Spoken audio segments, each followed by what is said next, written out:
បងប្អូនធ្លាប់មកលេងខេត្តសៀមរាបទេបាទនេះគឺជាទេសភាពតាមផ្លូវទៅប្រាសាទអង្គរវត្តឃើញថាពេលល្ងាចមានគេជិះម៉ូតូដើរលេងសម្បីតែព្រះអង្គក៏ជិះម៉ូតូដើរលេងដែរបាទគុណសិស្សលោកដាក់បាទហើយម៉ូតូគេខ្ជូតទៀតមានអាពណ៌ pink មានអីហ្នឹងហើយគេជិះបណ្ដើរគ្នាអញ្ចឹងទៅអ្នកមកពីក្រោយក៏វេសទៅបាទបើមិនវេសទេក៏បុកខាងក្រោយអញ្ចឹង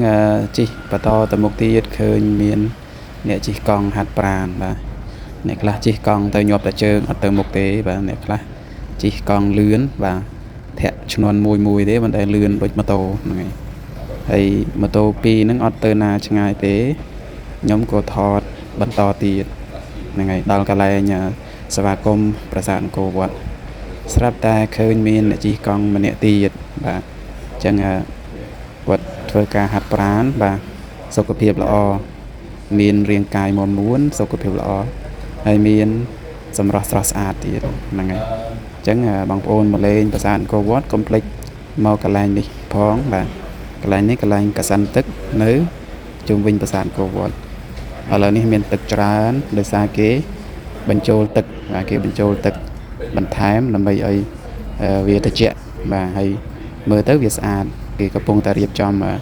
ព្រឹត្តិការណ៍អង្គរសង្ក្រាន្តអញ្ចឹងហើយគេដាក់ទឹកឲ្យច្រើនទៅវាស្អាតហើយទឹកច្រើនវាជួយទប់គ្រឹះប្រាសាទអង្គរវត្តផងដែរ